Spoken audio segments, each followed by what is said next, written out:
I'm Sheila Rule, moderator of the In Our Name conference. On a beautiful August weekend, an array of advocates, professionals, and the general public came together to discuss the state of our criminal justice system.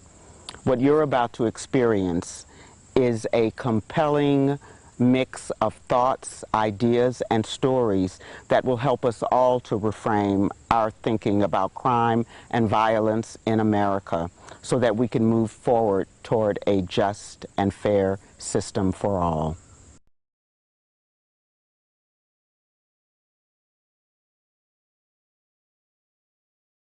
Good morning. If anybody hasn't met me yet, I'm Gordon Boyd. I've worked with Frank a little bit, but he did all the work on this wonderful conference, and it's been a great refreshment and inspiration to hear all the great speakers that we had yesterday and the night before, because it was not only great information, but it was so authoritative and from such a high level of professional experience and viewpoint. It was really great, and hope we can maintain that standard this morning. I started volunteering at Mount McGregor after 9/11. I wanted to try to do something useful with some of my extra time, and I contacted the Episcopal Bishop of Albany, and he put me in touch with Father Karen, who at the time was the Protestant chaplain, and we met, and I began going up there in April 2003. And I did not do any explicitly religious mentoring or counseling up there, but they needed volunteers to help lead transitional services programs. These are curriculums that are developed by the Department of Corrections to be offered at various stages during an inmate's time in prison. There's phase 1, phase 2, and phase 3. Phase 3 is the courses that an inmate is required to take during about a 6-week period prior to a parole hearing. And so there are courses in money management, decision making, personality adjustment, family life. It's material that is designed to get people's thinking going in relation to what are they going to do on the outside? How do you write a resume? How do you explain the 5 to 13 years of no employment, since your last job? So we read one of my favorites, Who Moved My Cheese, which is about getting ready for change. And so I got involved in those classes. There would be a group of 15 or 20 inmates. There would be an inmate facilitator in addition to myself, just in case I couldn't make it, and also to add their viewpoints in as well. And we would sort of team facilitate and lead a discussion around the issues in the phase 3 curriculum. It was quoted as having said, and did have said many times, that volunteering at McGregor made me feel better about the prospects for the guys that were getting out, because obviously getting out was better than being in. It also, and I'm sure there was a lot of faking to make it going on, but the articulation of the values that are included in these curriculums, I think, were very affirmative. And I know that many of the guys that were involved in these classes took them to heart, took them outside, and found some touchstone from those experiences that would help them on a day-to-day basis. I had a number of interesting experiences along the way. I know every volunteer does, but I remember getting kind of challenged one day on a subject called Johari's Window. And this was in a course about how you sort of design your personality matrix. And Johari's Window is a grid of 4 squares, things we know, things we don't know, things that might happen, won't happen. Anyway, there's a square down in the bottom where you don't know what's going to come up. And so the question was, how do you know there's anything really there? And I hadn't really thought about that question, but I said, well, it's kind of like the tree falling in the forest. You know, does it make a noise? It's a phenomenological question, whether we perceive the things that are happening to us or whether they're actually happening independently of our perceptions. And the inmate facilitator who was sitting in there, you know, congratulated me on that answer. So I thought that was, I must have made some sense, probably more than I'm making this morning. The thing I like about volunteering in the prison, I have a very busy business. I've got a family life. I do other volunteer things in my church and community. But the thing that I appreciate the most about volunteering at the prison is that I don't have to sit on a committee. I don't have a board of directors to answer to. I don't have to raise money. I don't have to do any of that kind of thing that every nonprofit volunteer generally gets bogged down in, and it distracts them from the main reason that they got involved in these activities to begin with. I have to get up from my desk at 3 o'clock in the afternoon, drive about 15 or 20 minutes, check in, go through the machines, get escorted out to the classroom, do what I can for 2 hours to bring some outside insight to the situation, and then I go back, and that's it. So the totality of my commitment is focused on the actual thing that I'm trying to do for the inmates, and also I find great benefit to myself as well. I think that if there was an action item I could recommend for the list this afternoon, it would be to, through whatever networks we have here among the group, is to interest people in doing this kind of volunteer activity in the prisons. I mean, almost every one of the, not all of the high-level legal issues, but a lot of the problems we were talking about yesterday having to do with rehabilitation and life inside the prison and conditions and all that, the more outside people that go in, I think the more accountable the corrections department is to the general public, because the people that go in have their stories, they're able to come out, they're able to communicate with their peer groups outside of prison and their legislators and talk about prison life from a point of view of a taxpayer, of an advocate, of a person who just cares about the course of civilization.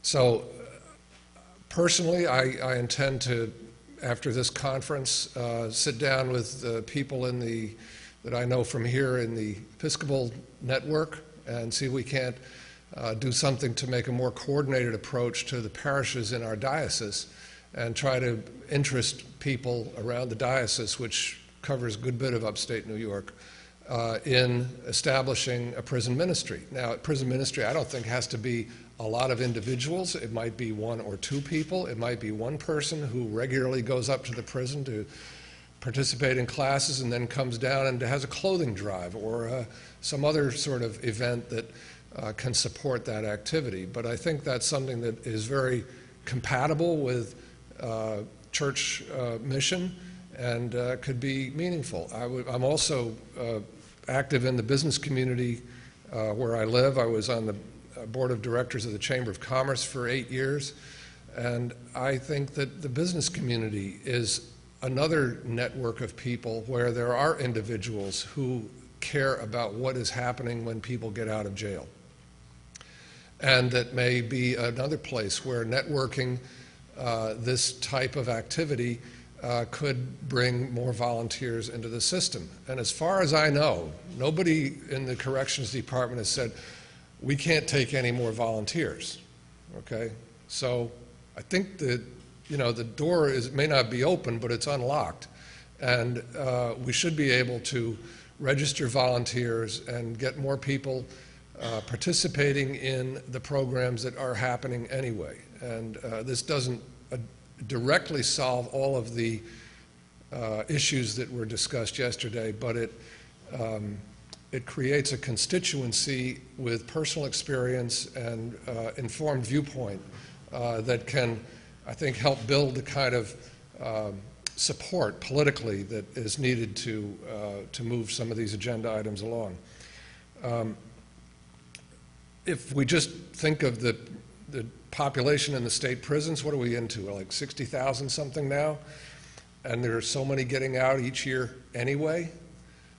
Maybe what, 1,000 plus per year, or just maxing out or being paroled, maybe more. If we had 500 people from faith communities and business communities and nonprofit communities that would agree to be mentors to folks that are getting out of jail.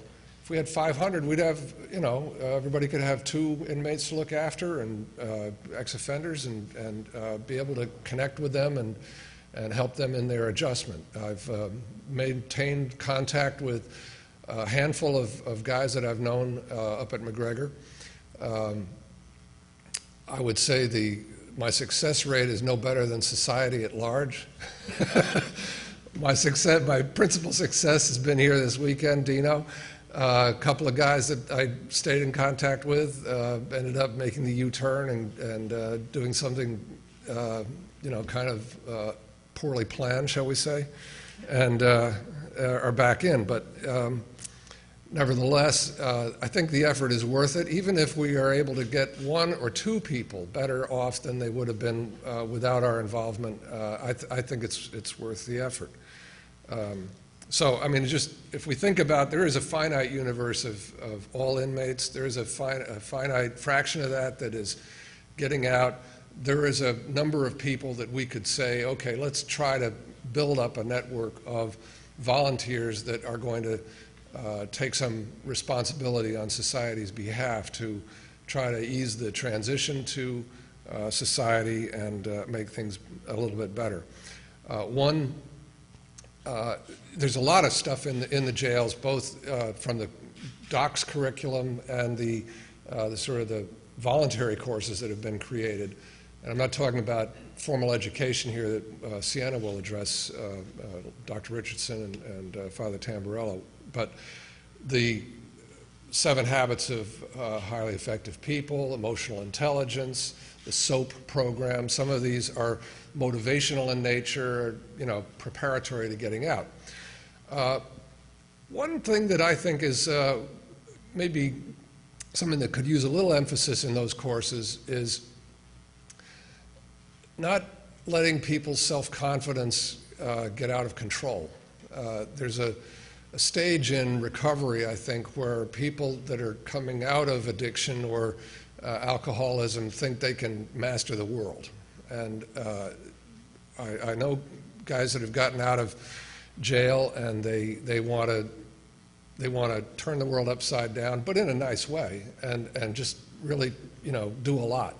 I think that can lead to overreaching. It can lead to frustration. It can lead to lack of success. And I think it's important to teach people that you need to stay in balance, and it's hard to find your balance when you've been all the way over on the wrong end of things, incarcerated. But as you're coming out, it's important to keep your goals reasonable, keep your capabilities in focus, and not think that you can, conquer the world just because you mastered the correction system.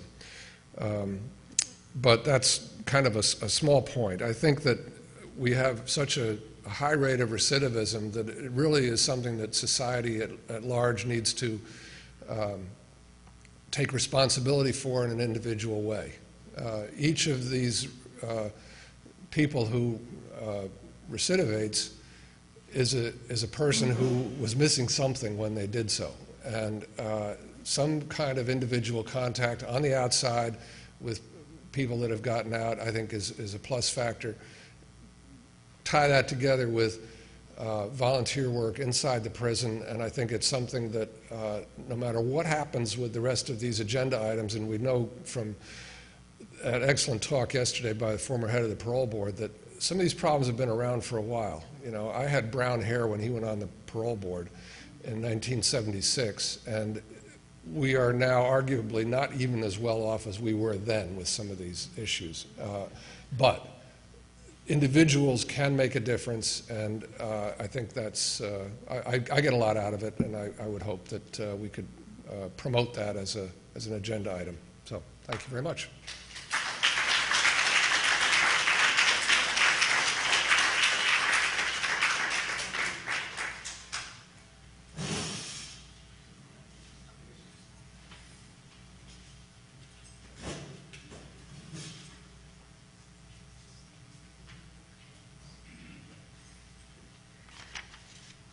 Good morning. I'm Linda Richardson, the Vice President of Academic Affairs at Siena College. I want to start out first by telling you some particulars about the program, how we started it, and what it is today, which is about 4 years later. And it's some routine stuff, just to give you an idea. I have, I think, a more difficult task in the sense that I do report to a Board of Trustees, I report to the President, we have a cabinet, I report to the faculty, and I'm responsible for the students, and I'm also responsible for the academic integrity of the program. So if we offer a degree at Mount McGregor, I have to be sure that the faculty who teach in that program are teaching a course that is exactly like the course we would teach at Siena and has the same academic rigor. I also have to convince members of the Board of Trustees that this is a worthy thing for us to be doing, even though that's within our mission. So I'm going to start out by telling you a little bit about the program, how it started, then I'll stop if anybody has any questions, and then I'd like to tell you about my experience teaching there and some of the men that I met. Some funny stories, really. It started, Father Matt Conlon, who was a former president of Siena College, who is now deceased, sent me just through the mail, not even through a conversation, sent me through the mail some programs that were going on throughout the state and asked if he thought we could do something similar at Mount McGregor, since we already had some of the friars, not on a formal credit-bearing basis, but some of the friars were already teaching there, ministering there, and so teaching in an informal sense.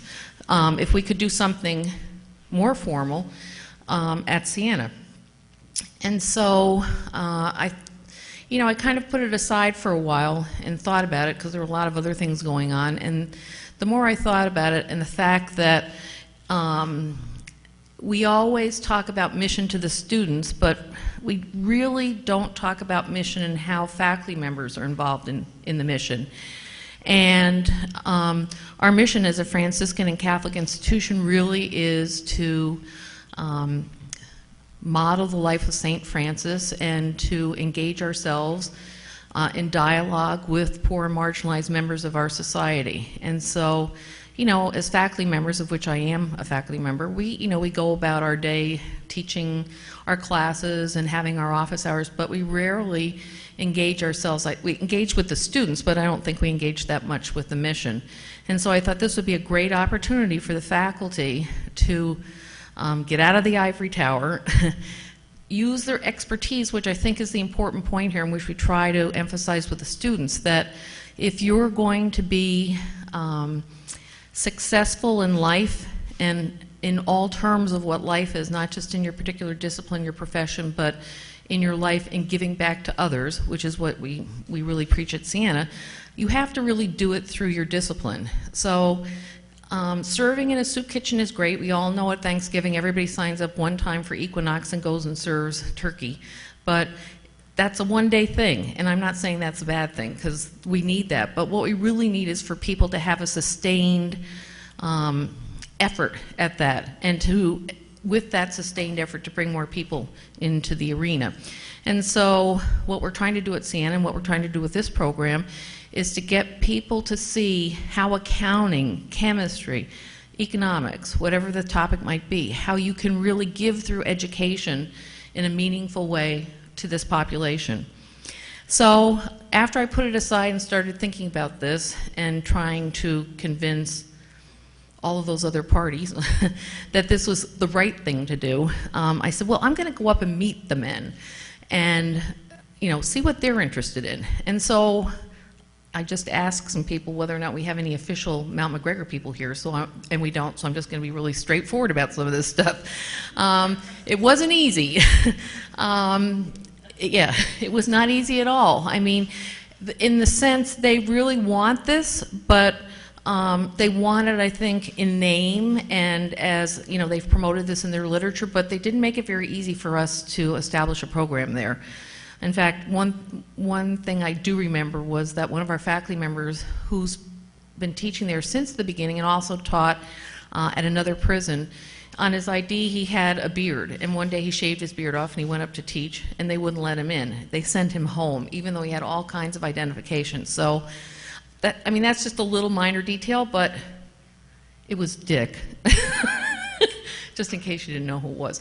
But anyway, so you can see they threw up lots of roadblocks. And the primary, really the major thing was, how are we going to afford this? Because they could not spend any money on this program whatsoever. So this all fell to us. So I didn't know what to expect. I'd watched all those MSNBC lockdown things and thought, I'm going to go up there. And I went through the orientation session. And if you've ever gone through the orientation session, you think, my underwire bra is going to be taken out and used as a weapon against me.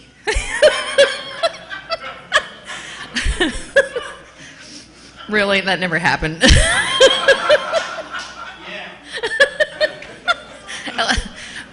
Yeah, yet. So I went up and I met with a group of men, and they actually were a group of men who already either had a GED or had a high school education, and they were in correspondence courses. And one man came up to me. It was a group of maybe 15 men who were, I guess, representative of the group that would be in our first class. And one man had already had earned over 130 credits for a degree, but it was a correspondence course. And he was taking an independent study as a correspondence course, which is supposed to be face-to-face engagement with a faculty member and something of interest to both the faculty member and the student. And he really wanted to be a professor of economics, and he said, this just isn't working. I don't understand what I'm doing in this independent study. There's no one to call. No one up there has any idea either. So I could see that these men were earning credits, but it's not, it was not the best mode of offering courses. At Siena we have small classes, and the idea is that you really engage with students when you have a smaller class. So I talked to them. They were really excited. They told me the courses they would like, and I said, that's great. I'll have this up and running next semester. I did have good intentions, but of course then we ran into all the technicalities, which probably took us, I think, about another year to get through this before we started offering courses. But the first courses we taught, there were 5 of us, 4 of us who rode up, Father Dennis being one, rode up together on Monday evenings. And I'd have to say, of those courses and the fact that we rode up together as a group, all teaching different courses and coming back together, I think it was probably the most exciting time we had in our experiences of being talking to one another about who we had met and what had happened in class. But I'll wait and tell you about those stories. So anyway, here are some of the specifics.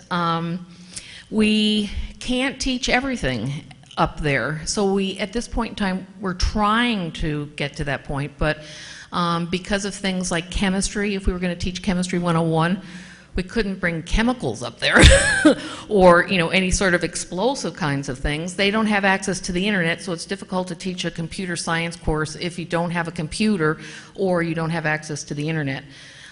So we've had to redesign some of the existing courses, assuming just in the old days that we didn't have a computer, but we can't do wet labs. So there's some things we're still trying to work on in being able to offer. Things we've so far been able to teach would be macroeconomics, microeconomics, economic history, religious studies, history, German 1 and German 2. Father Dennis is teaching German 2 to a class that's already had German 1, sociology, social work. The courses we really need are English and mathematics, but we've not been able to have anybody in those two departments volunteer to teach there, although that's really what I think the men need, and really what they want is courses that would be more helpful and remedial as they move on in life.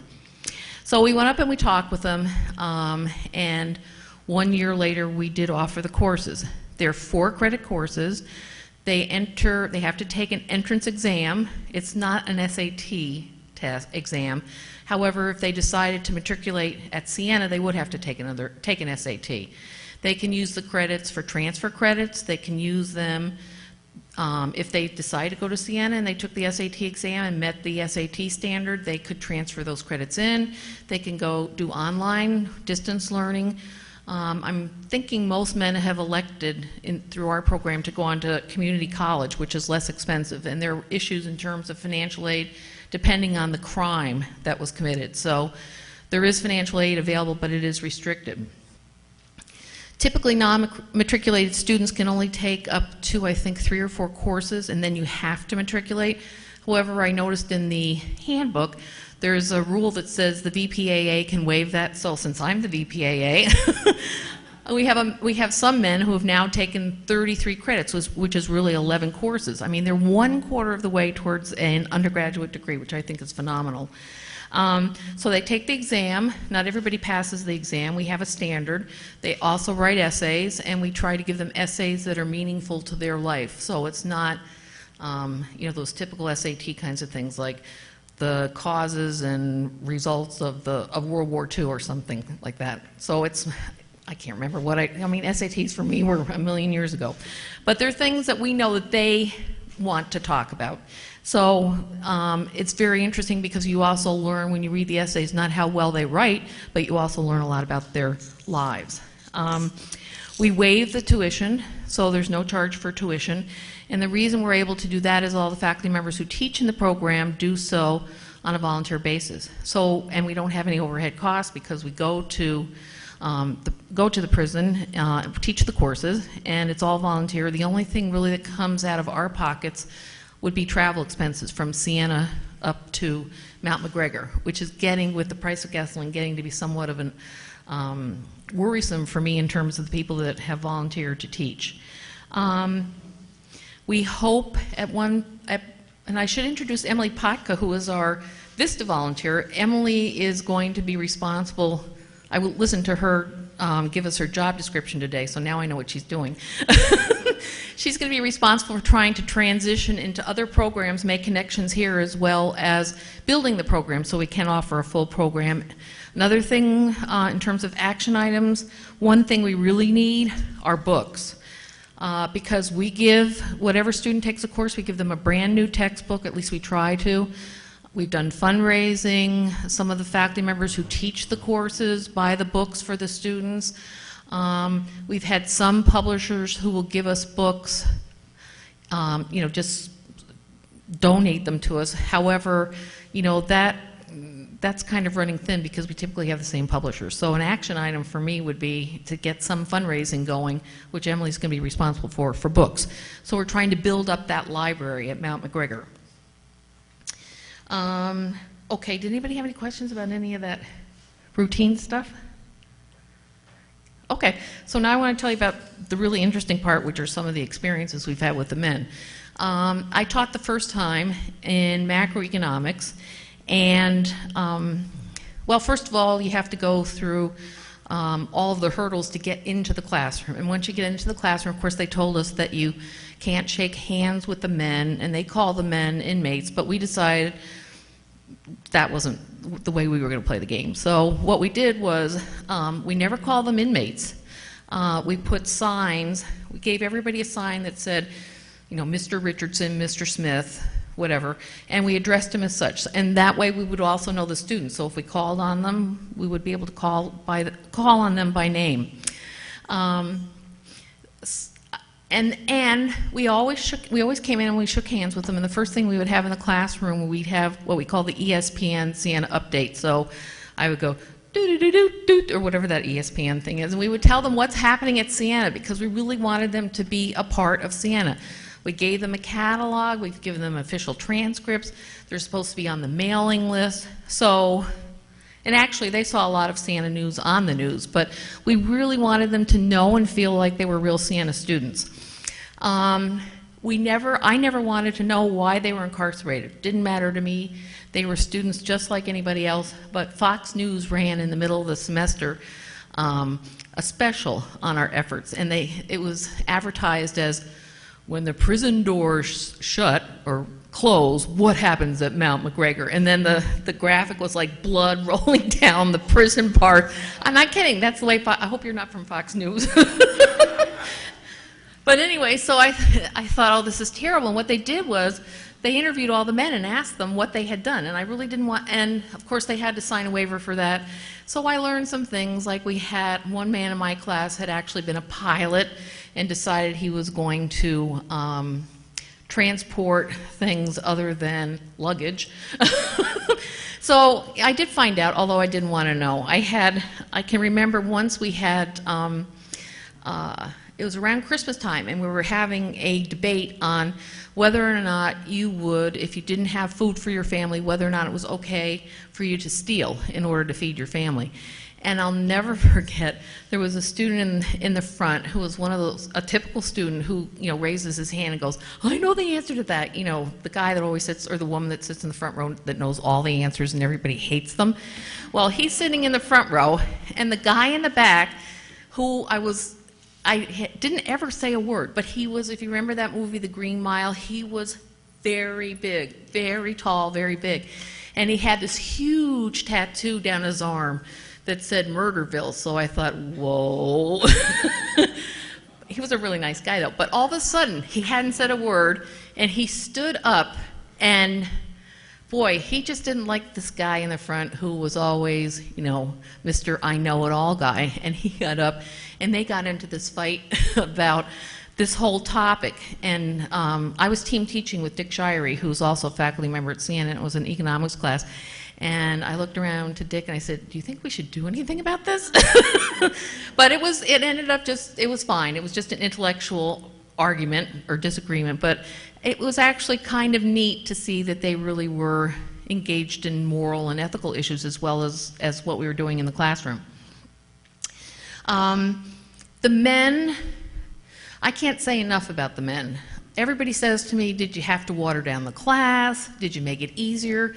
Now, I've been teaching since 1974, and wow, and I teach macroeconomics at Siena, so I have students. I have had honor students in macroeconomics, and I don't think they take the work as seriously at the time as the men do. You gave the men an assignment at Mount McGregor, they work on it the entire week, and they also work on it with students in their group.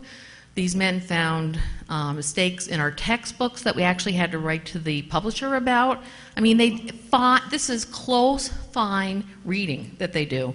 One thing students at Siena have a difficult time with in economics are graphs. They don't know what the x-axis is or the y or what's on it.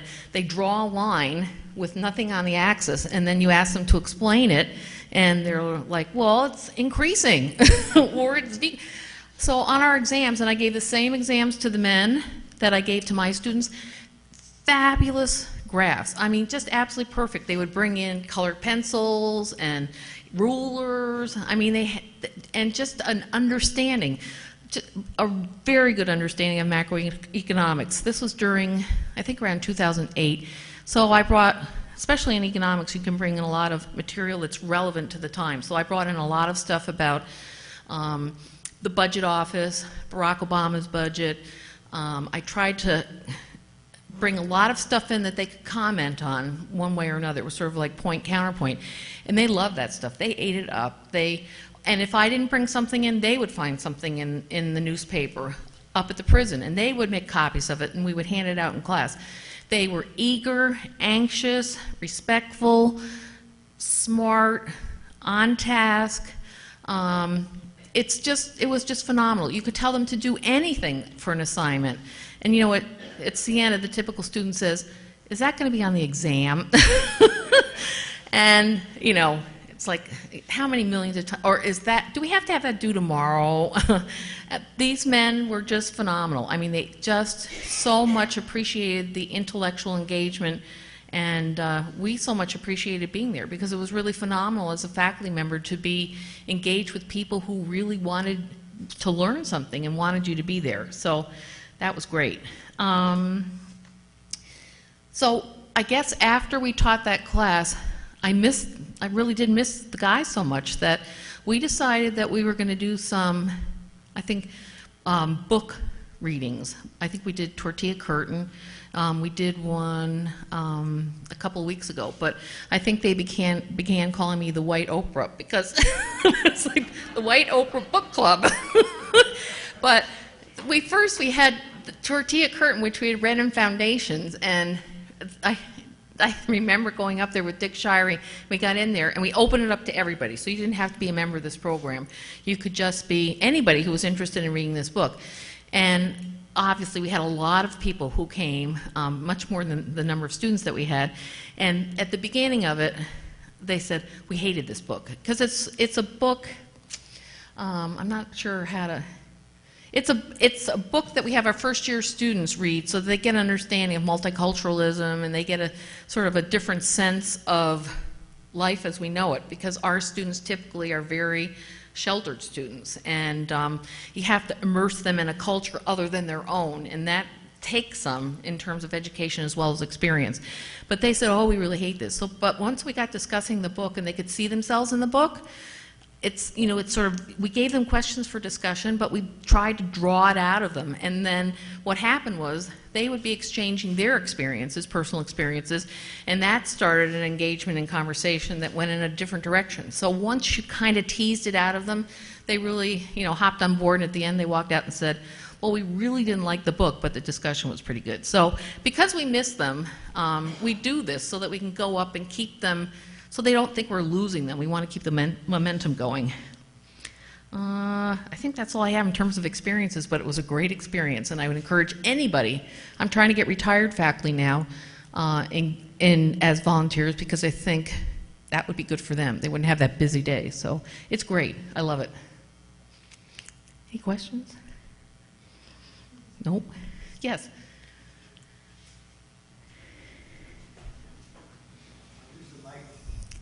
Oh, okay. Oh, good, good. Yes, I have a question. If you just for a minute take off the Siena College hat and even go back before high school and grade school. Me? Okay. Just to correct our system here. Okay. What's the youngest age that we can help children instead of when they go, you know, and God forbid they get, you know, they go into jail, they come out, they're just going to be worse. You know, why even put them in jail? How young can we start instead of just educating?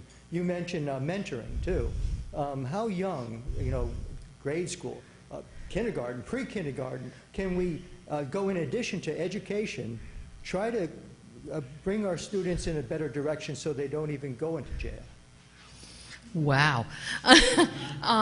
Well, first of all, let me say in terms of men recidivism, I think the biggest problem from that point forward is, and as it is with addictions, is going back to the same population that brought you into that addiction. So I think all of our efforts sometimes fail simply because if you don't have a support group, which is why I think it's interesting as an action item to get more groups together to make that transition easier, and because, you know, we go home at night and we're not thinking about these people, but they have their friends that they knew before, and they go back sometimes, which I think is a problem. In terms of earliest, I don't know if there's an age that you can put on it, but I think there are things that have to be done in the school systems which have to change. One thing is justice is not blind, nor is education. So if you're in a richer school district, you're going to get a better education, I think, than you will. Like I'm always saying at Siena, why don't we send our teachers into inner city schools? Well, no, they want to teach in Westchester County and they want to teach in Loudonville. Well, it's pretty obvious, I think. So I think that's got to change. I think, you know, I've always thought, I was a Vista volunteer, and I always thought that if everybody had to do some public service, it would be a good idea. I think the more we blend, the more we we see situations that people are in and have some empathy and sympathy and compassion and passion, it will change things. And I don't see the government moving in that direction whatsoever. So I think it's all up to us as individuals, and it's not just through the educational system, it's through society. It wouldn't hurt to have some teachers that are in grade school or even teaching kindergarten to go beyond educating, end quote, and go into helping students go in a better direction. Yeah, I think students, as I look at younger students coming, younger students typically are much more colorblind than students of my age. It doesn't, I mean, to them it really doesn't mean much, but what happens is that the experiences you would think going forward would be the same, but they just aren't. So that's what we have to change. Thank you. And the education. I have a partial answer to the last question Good. from one of my experiences. I can't remember the general topic of the class, but I think it was had to do with family readjustment. And we're about 12 guys in the class. And we'd been through a bunch of topics, and the question of spanking and corporal physical contact as punishment, came up. And the guys had all talked about their family upbringing in a very mixed way. Some had talked about how dysfunctional it was. Parents were drug addicts, no attention, kids on the loose on the street. Others had said, "Oh yeah, well I had a very strict mother and father, and if I got stepped out of line, they really would take me on." Mm-hmm. And I said, "Okay, how many?" Just to sort of get an idea here, how many of the people here, and this was about a dozen inmates, had physical encounters with their parents, where the parents hit them as a form of discipline? And I think 10 out of the 12 hands went up. And I said, well, this isn't to create an ethnic or class differential here, but if you went out to typical kind of middle-class Saratoga Springs white, ensemble of people, you wouldn't find one family that was hitting their children, okay? And you guys are all in jail, and they're not. So I think, yes, mentoring from an early age is needed, but there is a lot of, child rearing styles that are out there that are contributing to violence later in life. And I think we know that a lot of, even if it's not genetically inherited, the behaviors are modeled from parent to child and down through the generations. And I think that's an area that needs a lot of attention.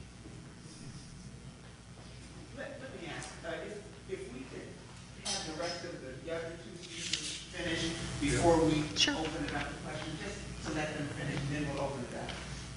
Oh. Thank you. Thank you.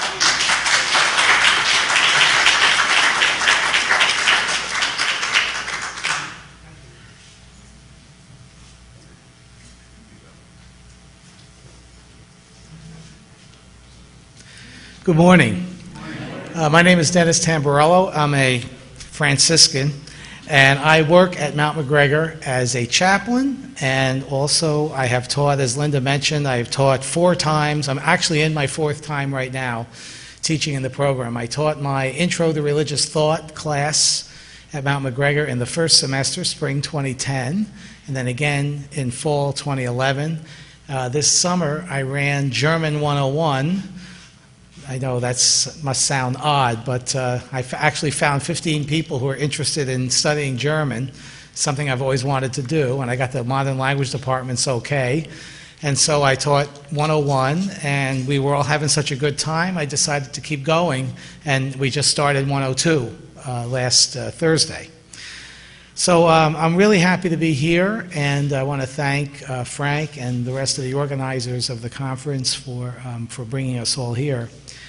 I wanted to, as Linda was talking, I recalled a conversation I had many years ago when I was visiting the Albany County Jail. and there was a woman, Dolores Golden, I think was her name, and her daughter actually went to Siena, and she was in charge of services, for the incarcerated. And I went in to see her one day, and there was outside her window you could see construction going on for an expansion of the county jail. And she, I noticed this, of course, and she looked at it and she just kind of shook her head and she said, "We really should be building schools, not extensions to prisons." And that always stayed with me. But here, several years later, here I am working now in the correctional system. I've been a chaplain officially since October of 2001. I wanted to just give you my own perspective, and I think some of this is colored by the fact that I'm both a chaplain at the facility and I'm also a volunteer. Now, the administration doesn't quite know what to do with that. The administration is, let's put it this way, they are experts at pissing me off. And they do it on a regular basis. So, for example, here I am, I've got an ID, I'm a state employee, and they say, well, you have to apply as a volunteer to teach in a volunteer program, okay? Which I ended up doing it not once, but twice, okay? And they were going to give me even a volunteer identification. That's where I said, you give me that, I'm out of here. No. I'm an employee, I'm not two people. I'm still the same person walking in. I'm always a chaplain, right? Anyway, be that as it may, despite all that stuff, it has been a really magnificent experience for me to teach up at McGregor. And I wanted to just touch on some things, some of which we've heard a little bit already, but just to give you my own perspective on this. One is,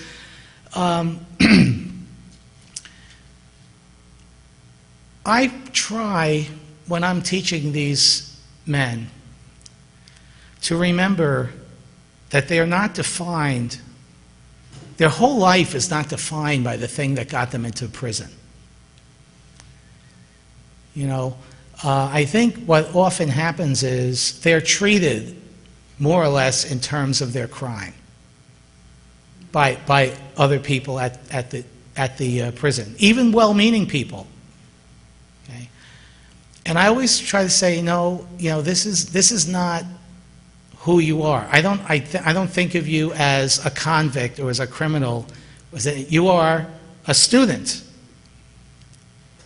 And I think it's really important to see that, and sometimes people will complain, they'll say, why are we offering, why are we giving these people a free education? When that Fox News story came out, it was posted on the web and there were comments, of course everybody has an opinion, and well, I won't tell you what I think about that sometimes, but anyway, people were looking at this story that was done, which was actually, I was a little bit concerned because I'm not a big fan of Fox News myself.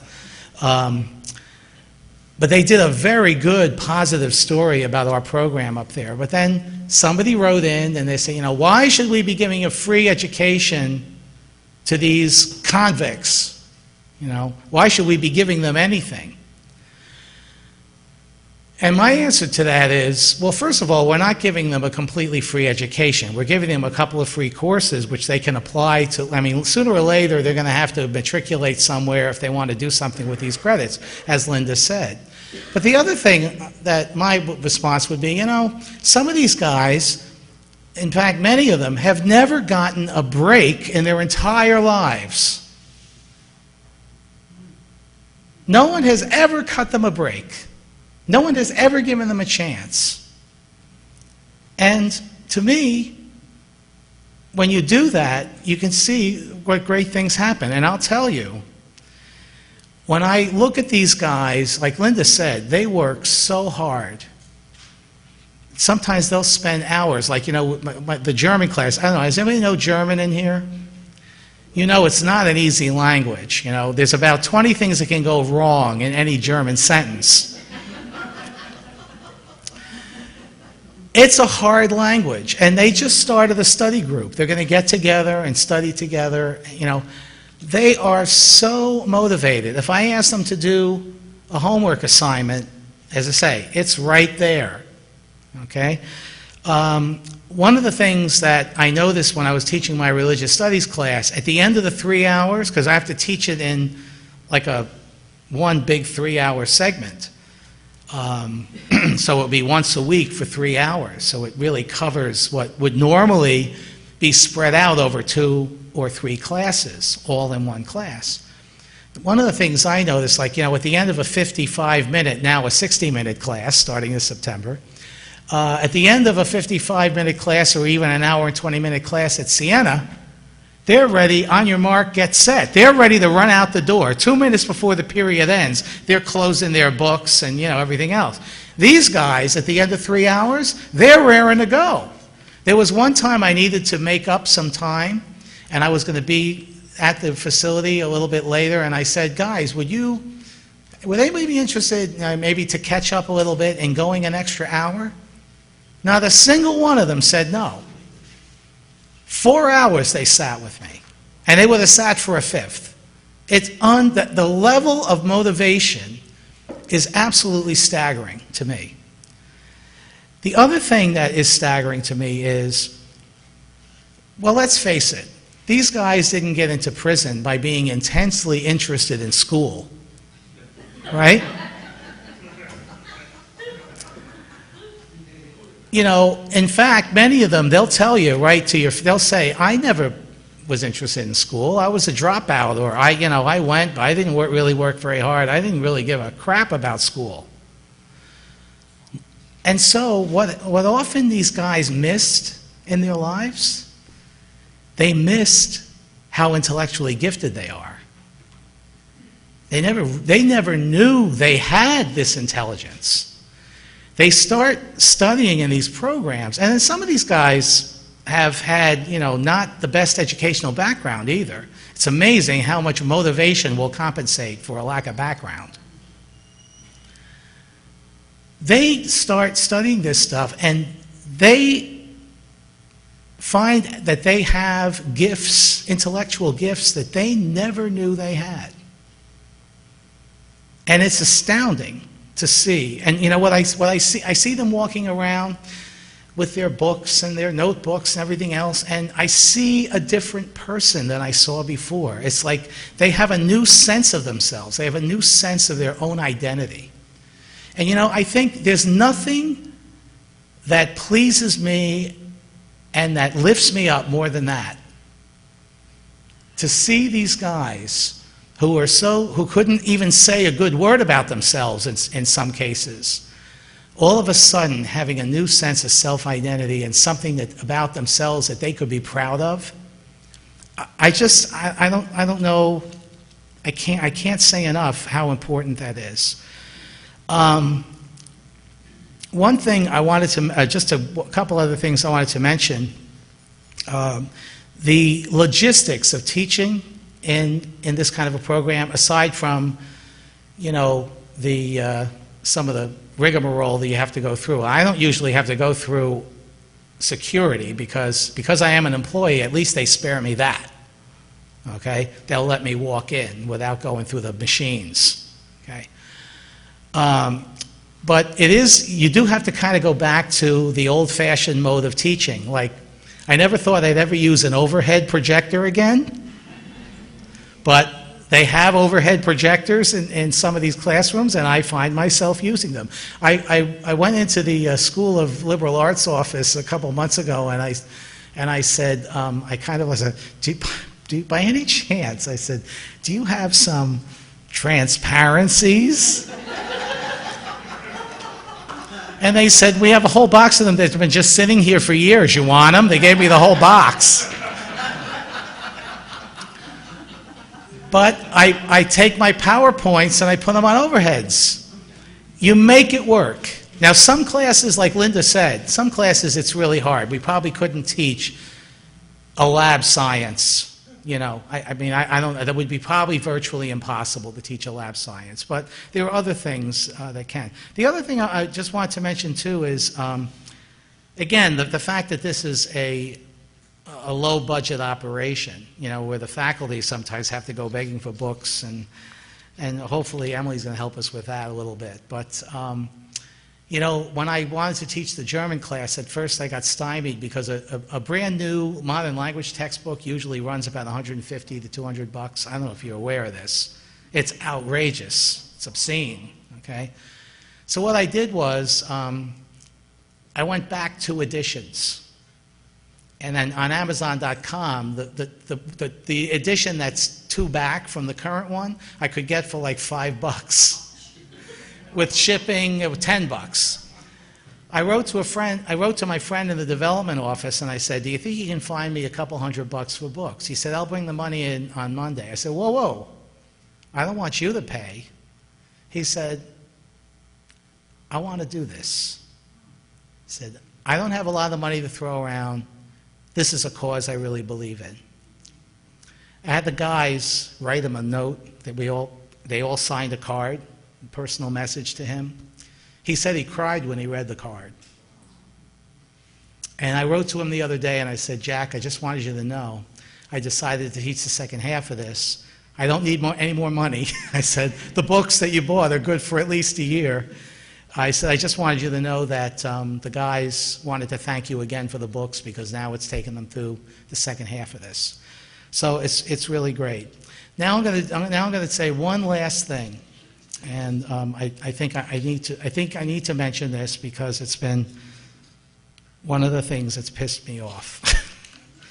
And I might get myself in trouble for saying this, but you know, recently there was something that developed in the McGregor program.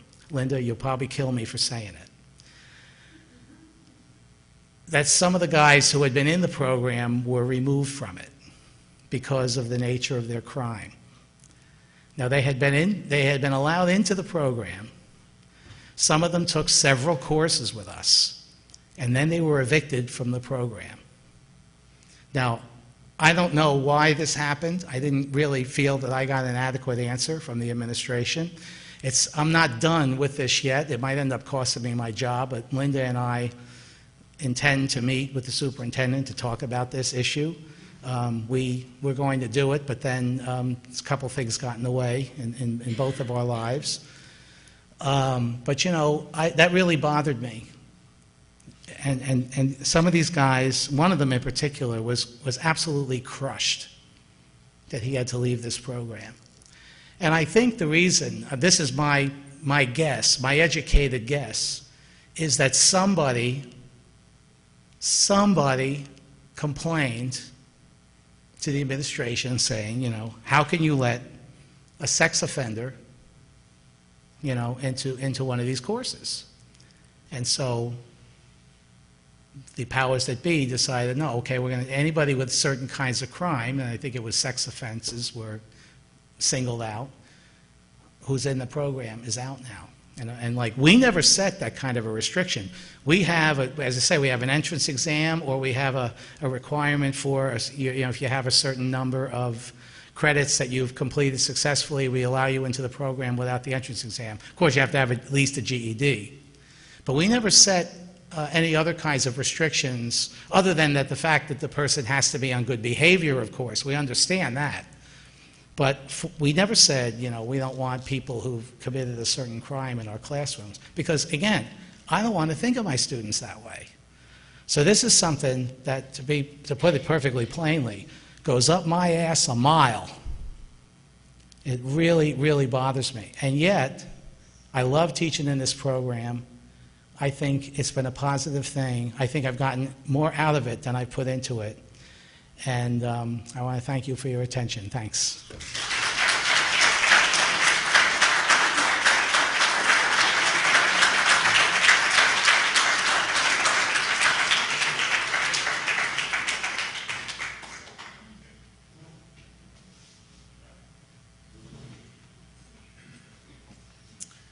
Hello, good morning, everyone. That's a hard act to follow. Because you can get away with a lot when you're wearing that kind of, you know, you could say, you could swear. You get to be pissed off. It's, What has Brown done for you lately? So my name's David Karp. I'm a professor at Skidmore College and a volunteer at Mount McGregor. And I want to be brief because I have the next session where I can be long-winded. So it's unfair to say a lot. But I think I was asked to be on this panel because I am involved in the educational component of this larger system, as well as in the mentoring component of being a volunteer. So I'll just mention briefly what I do that's just slightly different from the other kinds of volunteering that we just heard about. To start with, I want to say that in my head, when I think about guys in prison, and I think about the men, mostly, there are women in prison, of course, but I think about the men because that's where I volunteer at a men's facility, and also because 90-something% of all inmates are male, and we don't often talk about that, and that's something that's a theme I want to get back to, the fact that if we're going to address the crime problem, we have to address the manhood problem or the masculinity problem. We don't often talk about that when we talk about the causes of crime and the injustices and so forth. What is it about our definition of manhood that causes so many men to get involved in criminal activity? So anyway, I think about the guys inside, and for me there's 4 basic things that are needed for success, and they're pretty basic. One is, of course, a place to live when you get out, and a job so you can make money, and then the other 2 are having a personal sense of direction, and then the 4th is having a circle of support. And I think that the kind of volunteer work that I've gotten involved in tries to speak to those 4 categories. And the first set has to do with the practical, the where to live and getting a job problem. And what we have been doing at Skidmore is recruiting students to be involved as volunteers. And so this is a little bit of a twist on the Siena program where they've recruited faculty to be involved. And I think we have underestimated and undervalued the role of college students as volunteers in facilities. First of all, they love the opportunity. I have long waiting lists of students who want to help out, and the constraint is actually the facility itself, which can't really handle the number of students that would like to come. So I have a small group of students that want to be involved. They want to be involved. That doesn't mean that they're not anxious about being involved. And certainly they're very nervous about going into the facility and volunteering. And that comes from the obvious reasons, like like what's going to happen to me in the orientation program that suggests that everybody on the inside is going to somehow take advantage or manipulate or get these college students in trouble in some way. But also, college students in the ones I teach are a traditional age population. They're 18 to 22. They are young, and they say to me routinely, we're going to go in and talk about finding housing and getting jobs, and I've only lived with my parents. I've never signed a lease, and I've never had a job except working selling ice cream cones one summer. So they feel very anxious about this idea that they're supposed to be experts about this. And so the first thing that we realize is that they don't have to be experts in those particulars. They have one thing that they have profound expertise in, which is the internet. And as we've heard, the inside men don't have access to computers or the internet, which means that their access to up-to-date information is so constricted that they rely on programming offered by the Department of Corrections that is not very rich in contemporary detail. So the students can go out and they can gather information, and then they offer workshops that feel very practically useful, like lists of places where you can seek out housing, what the rules are with New York City public housing, where you can go to look up jobs, how exactly you would make use of the internet when you get out. Like, go to a public library, sit down at the system, click on this link, go to this list, search here, do this, so that there is a sense of confidence. Okay, I know exactly what I need to do when I get out. We also engage in ethical dilemmas or debates that we don't have answers to. And in fact, as far as I can tell, nobody does. The biggest one being, what do I write about this little gap in employment that I've had for 5 or 18 years when the employer is asking me, like, what have you been doing for the last while? And so that's a very hard question to answer. I don't think there is a good answer to it. We talk about whether you should put it right up front and in the cover letter, or you should say, as some recommend, I will explain at the interview, so that you can get past the first hurdle in the application process. So these are not things that we claim to be experts in our volunteering, but we're experts in finding the information, identifying the debates, raising the question, sharing what different people's answers to that question is, and leaving it to the men to decide for themselves what to do. We make resumes. We look at the resumes. We talk about how to put your best foot forward in an interview. We had a great time doing a role play where one of the students was role playing being in a job interview. And he intentionally did some things well and some things badly. And then the guys in the program were able to highlight what they thought was successful and unsuccessful and practice themselves.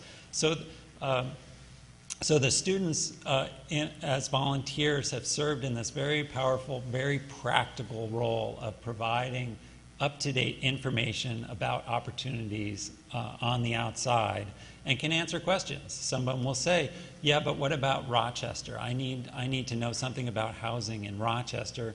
And 2 weeks later, we'll have that answer for that person that's specific. So I think that's great. The second thing that I do pertains to the second two categories of need around a sense of direction and a circle of support.